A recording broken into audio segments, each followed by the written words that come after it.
Halo sahabat Kancil, bertemu kembali dengan saya Disti, psikolog anak dan remaja Kancil dalam program Kata Kancilku. Saya bersama dengan rekan saya, seorang psikolog anak dan remaja juga, yaitu Mbak Vera Itabiliana. Halo Mbak Vera. Halo Disti. Sehat ya Mbak kabarnya? Sehat, alhamdulillah. Disti sehat? Sehat juga alhamdulillah. Mbak Vera ini adalah seorang psikolog anak dan remaja yang praktek di Klinik Kancil dan di beberapa tempat lainnya. Beliau juga aktif menjadi narasumber dan content creator pada berbagai media. Nah, ini tadi saya udah bilang nih kalau saya mengundang psikolog anak dan remaja, berarti kita akan ngobrolin hal-hal seputar anak dan remaja, tumbuh kembang gitu ya. Oke, Mbak Vera, jadi saya tuh sering gitu Mbak dapet keluhan ataupun misalnya pertanyaan gimana sih cara bikin remaja itu mau nurut gitu ya apa yang diomongin sama orang tuanya atau gurunya tuh bisa langsung patuh gitu. Iya Pak, iya Bu. Gitu Betul, ya. langsung gitu ya. Tapi memang saya berkaca dari pertanyaan-pertanyaan tersebut, apakah remaja ini sering gitu ya dianggap sebagai sosok yang rebel atau nggak nurut? Nah, oleh karena itu untuk mengupas rasa penasaran ini dan juga mungkin mengupas rasa penasaran sahabat Kancil juga pastinya di rumah, kita akan berbicara tentang perkembangan remaja dan bagaimana caranya kita sebagai orang dewasa atau mungkin orang tua yang bersinggungan gitu ya dengan remaja ya, punya trik-trik gitu Mbak untuk bisa menghadapi perilaku remaja gitu. Iya. Sebelum kita bahas lebih lanjut Mbak, mungkin kita perlu ada satu pemahaman yang sama dulu tentang rentang usia remaja nih Mbak.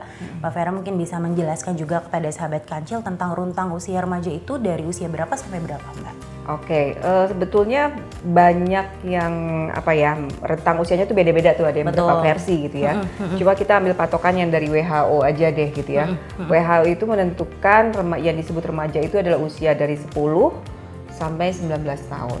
Dari 10 sampai 19 tahun ya Mbak itu. ya. Nah tadi yang kalau dibilang remaja udah mulai nggak nurut, biasanya tuh orang tua yang datang ke tempat praktek kita itu ya anaknya udah mulai usia 10 belasan awal gitu ya, mengeluh gitu kan, anak saya sudah tidak semanis dulu. Iya betul. Kalau dulu kan dikasih tahu iya mama oke gitu ya, kalau sekarang kenapa harus begitu? Betul gitu. Kenapa nggak sekali. begini? Aku maunya begini gimana ya kayak gitu kan. Kayak dianggap sering berargumentasi atau bernegosiasi gitu ya Mbak. Oke, nah sebenarnya kan sebagaimana yang kita tahu, masing-masing tahap perkembangan seseorang itu punya tugas atau tuntutan perkembangannya ya Mbak. Masing-masing individu itu kan pasti punya tugas perkembangan yang beda-beda. Contohnya anak usia dini, anak usia sekolah, remaja maupun dewasa awal itu kan pasti punya tuntutan perkembangan yang udah beda lagi nih pertahapannya gitu ya. Nah, apa sih yang terjadi pada masa remaja dan bagaimana tuntutan perkembangannya sehingga remaja ini mungkin dianggap challenging bagi beberapa pihak? Mbak Vera bisa jelaskan ke sahabat Kancil. Oke, remaja tugas perkembangannya apa saja? Jadi kalau kita lihat remaja itu kan sebenarnya masa peralihan dari anak-anak menuju dewasa. Perubahannya tuh kan nggak instan gitu ya, nggak besok pagi anaknya bangun langsung tambah tinggi gitu nggak. Jadi ada pelan-pelan bertahap, jadi ada satu periode. Yaitu periodenya tadi yang kalau kita patokan dari WHO ya dari umur 10 sampai usia 19 tahun. Itu terjadi peralihannya atau terjadi perubahannya gitu. Yang paling mencolok tugas perkembangan si remaja adalah pubertas gitu, dimana dia mengalami perubahan secara fisik gitu ya karena faktor hormonal. Nah ini pengaruhnya kemana-mana, ke emosinya dia, terus nanti kalau berpengaruh ke emosi pasti berpengaruh ke sosialisasinya dia, terus bagaimana dia membawa diri, bagaimana konsep dirinya, karena contohnya aja gitu ya, mulai jerawatan, terus badannya jadi kayak awkward gitu kan ya, yang perempuan mungkin payudaranya mulai membesar, yang laki-laki suaranya pecah gitu ya, terus mulai keluar jakun. Nah perubahan-perubahan fisik itu juga sebenarnya membuat si remaja menjadi berada dalam kondisi yang nggak nyaman gitu ya, karena ada hal-hal yang berubah dalam dirinya dan itu bisa membawa kecemasan juga buat si remaja. Nah terus kalau tugas perkembangan lain di luar itu ya ada kaitannya juga sebenarnya ya, gimana dia mulai membentuk, memantapkan jati diri gitu ya, bukan lagi mencari tapi memantapkan, oh saya nih yang seperti apa gitu ya, apakah saya anak basket, apakah saya anak yang jago matematika gitu ya, apakah saya anak yang pintar ngaji gitu ya, apakah saya anak yang populer apa nggak populer gitu ya. Jadi dia mencari juga tempat di lingkungan yang lebih luas gitu ya. Oleh karena itu di remaja kita sering muncul fenomena seperti geng motor gitu ya, ikut geng tawuran dan sebagainya. Terus kita nggak habis pikir kenapa sih kok dia masuk ke geng yang udah jelas negatif gitu ya. Karena itu remaja itu butuh menjadi bagian satu kelompok, karena itu bagian dari identitas dirinya dia gitu. Jadi antara lain tugas perkembangannya itu sih. Jadi kalau dilihat sebetulnya banyak tugas perkembangannya yang membuat remaja jadi rentan stres sebetulnya. Karena di sisi lain mereka pengendalian emosinya juga belum baik. Betul. Gitu. Oke. Jadi sebenarnya di masa remaja ini yang tadi Mbak Vera bilang masa peralihan, sebenarnya ini pun kalau aku tangkap challenging juga dan bisa membuat remaja ini juga stres dalam menghadapi peran baru ataupun mungkin perubahan-perubahan yang terjadi baik secara fisik maupun emosional gitu ya Mbak ya. Oke. Dan tadi juga sebenarnya sempat disebutkan bahwa kadang-kadang remaja ini juga butuh untuk berada di dalam satu kelompok komunitas gitu ya untuk mungkin bisa mendeskripsikan siapa dirinya gitu ya. Kalau saya anak geng warrior misalnya gitu. Itu lebih bermakna buat dia daripada dia mungkin nggak punya geng gitu ya sendiri gitu loner gitu. Nah itu lebih merana tuh dia daripada nggak masuk kelompok tertentu gitu. Mbak, sebenarnya ada nggak sih yang bisa orang tua lakukan gitu ya untuk bisa mengarahkan remaja agar bisa mengambil keputusan-keputusan yang lebih bijak. Misalnya contoh tadi Mbak Vera sempat mengatakan bergabung ke komunitas tertentu gitu. Tentunya kan kita sebenarnya maunya remaja ini bergabung ke kelompok atau komunitas yang lebih produktif gitu ya. Apa yang bisa dilakukan oleh orang tua maupun orang dewasa di sekitar remaja dalam menyikapi hal ini, Mbak? Oke, begini, kalau bicara dengan remaja tentu beda dengan bicara sama anak-anak di usia sebelumnya gitu ya. Kalau bicara dengan remaja kita nggak bisa sepihak lagi bilang pokoknya kamu harus pulang jam 9 paling telat gitu ya, nggak bisa gitu ya. Yang bisa dilakukan adalah, nah ini sebenarnya tantangan nih buat orang tua ya, karena harus switch gaya pengasuhannya gitu. Ketika bicara sama remaja harus memaparkan pilihannya, kamu punya apa aja sih gitu. Yang kamu punya pilihannya apa saja, A, B, C. Gitu ya. Nah, masing-masing pilihan ini konsekuensinya ada nih. Kalau pilihan A ada konsekuensinya, pilihan B ada konsekuensinya, pilihan C ada konsekuensinya. Nah, kamu pilihlah pilihan, tetapkanlah pilihan yang konsekuensinya kamu sanggup jalani. Nah, banyak orang tua yang perlu belajar untuk jadi ini. Tapi gini, payung besarnya adalah sebagai orang tua ketika anaknya sudah mulai masuk remaja, belajar lagi. Belajar lagi tentang remaja tuh gimana sih gitu ya. Inget-inget dulu zaman remaja orang tuanya dulu seperti apa, tapi it's totally different pastinya gitu ya. Beda zaman juga beda ya, zaman juga gitu ya, tapi paling nggak bisa membantu recall lagi, oh saya tuh dulu emosinya seperti ini. Pahami lagi remaja seperti apa. Kalau saya suka sekali menerangkannya dari sisi perkembangan otak, karena itu paling make sense gitu ya. Jadi kalau kita bayangkan otak itu seperti tangan gini ya. Jadi ini perkembangan tangan ini batang otak, telapak tangan ini otak belakang ya, atau otak tengah gitu ya. Terus ini si jempol ini adalah bagian dari sistem limbik. Di sini ada amigdala, pusat emosi, dia mengatur emosi semua. 4 jari ini adalah korteks ya, yang bergelombang, yang suka dipesan di rumah makan Padang. Ya.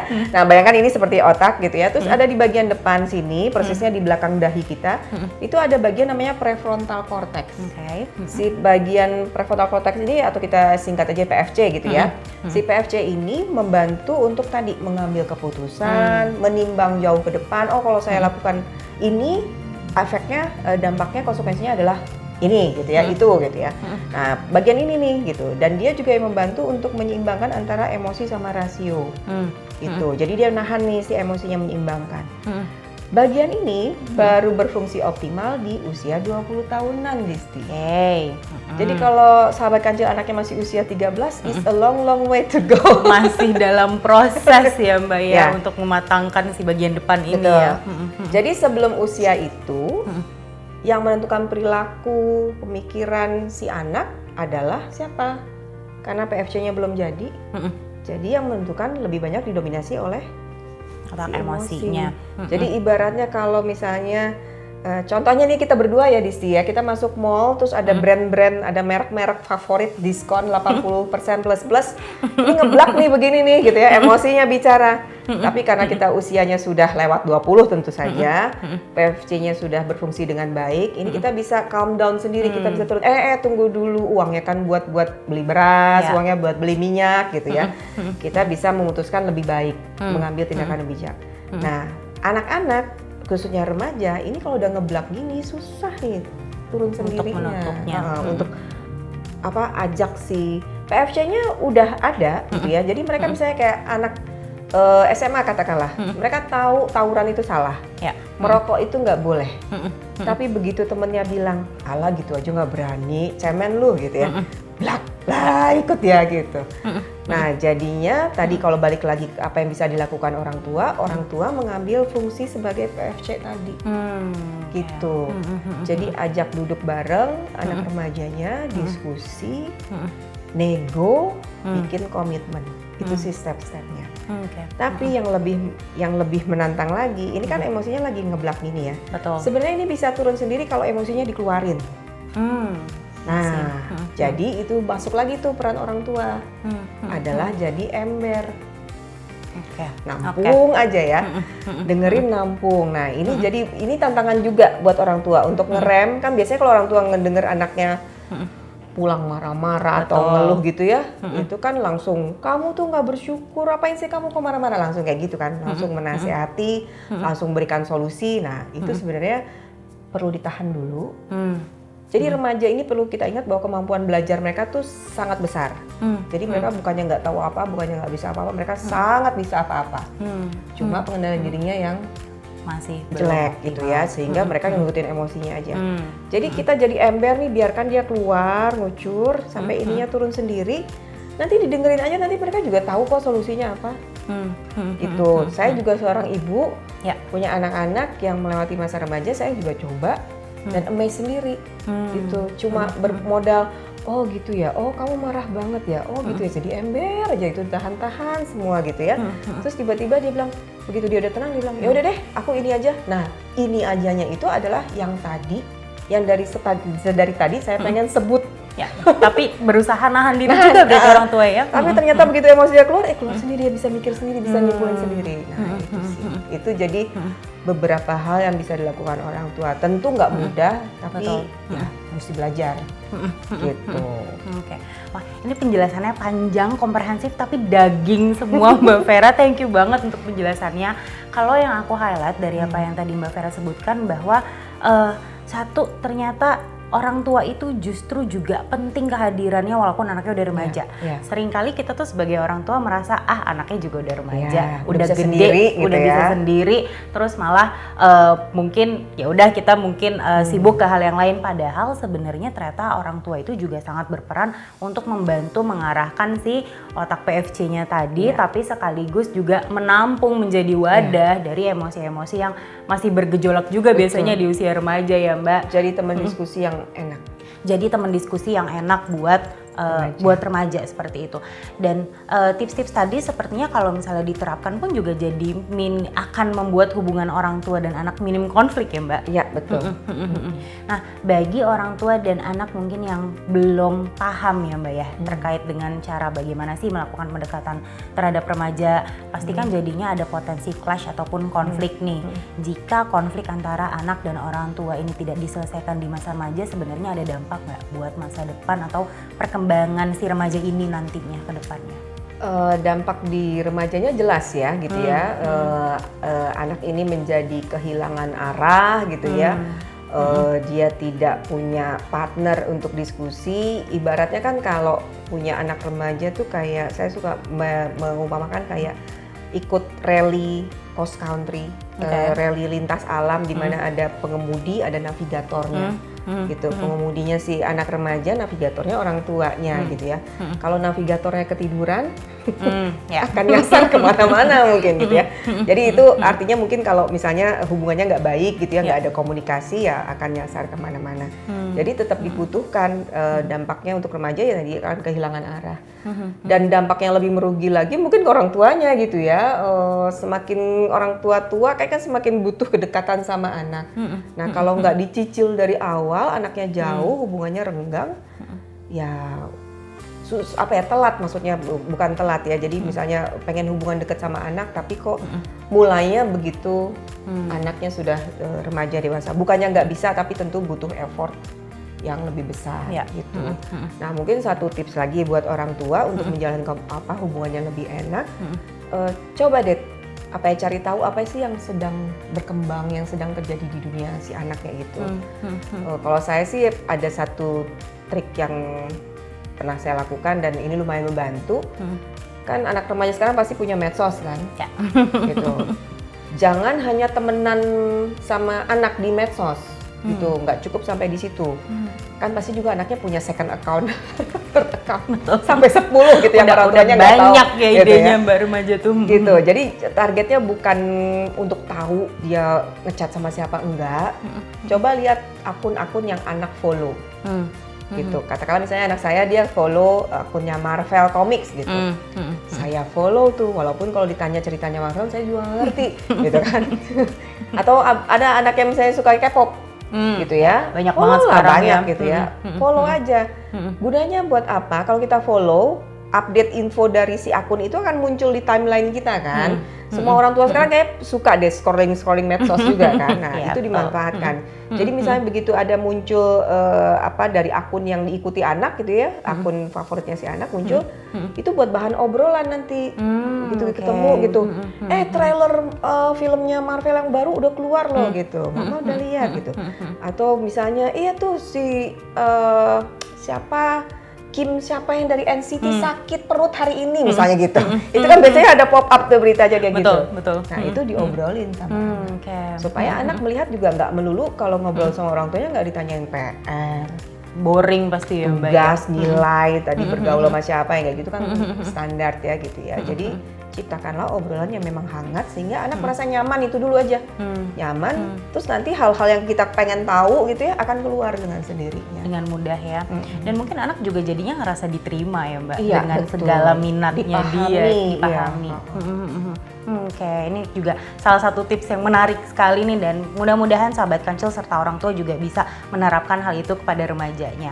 Satu pertanyaan terakhir nih Mbak, kalau sudah terjadi konfliknya, jadi mungkin orang tuanya juga pada akhirnya hubungannya juga sudah renggang, remaja ini juga sudah kepalang lebih sulit untuk mendengarkan, orang tuanya juga mungkin belum mampu untuk menerapkan tips-tips yang tadi.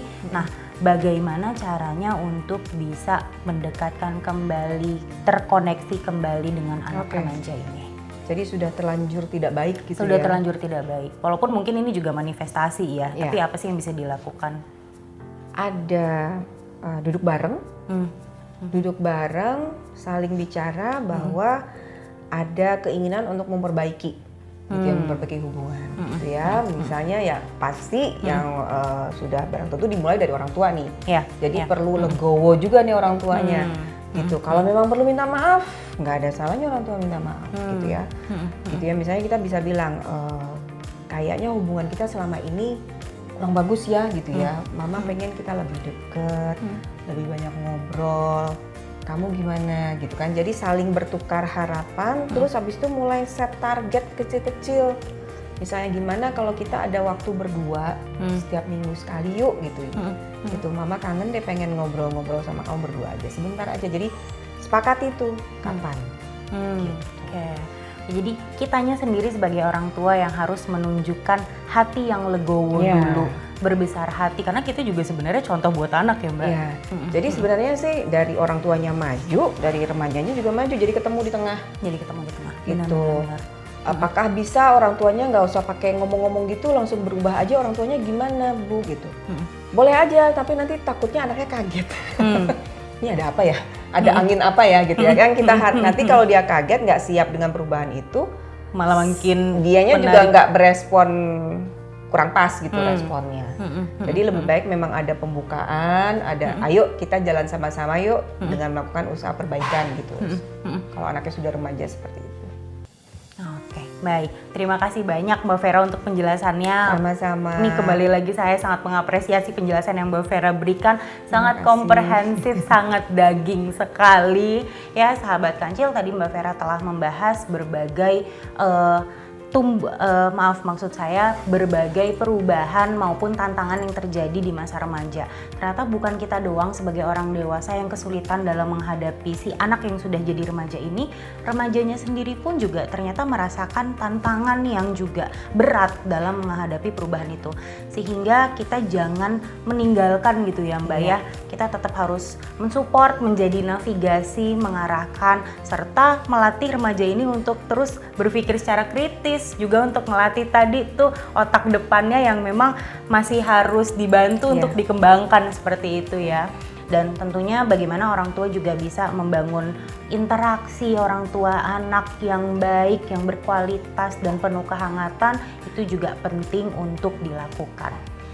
Oke, sampai di sini pembahasan kita sahabat kancil. Sampai bertemu lagi di episode selanjutnya. Jangan lupa untuk like, subscribe, dan komen video ini. Sampai bertemu kembali. Dah.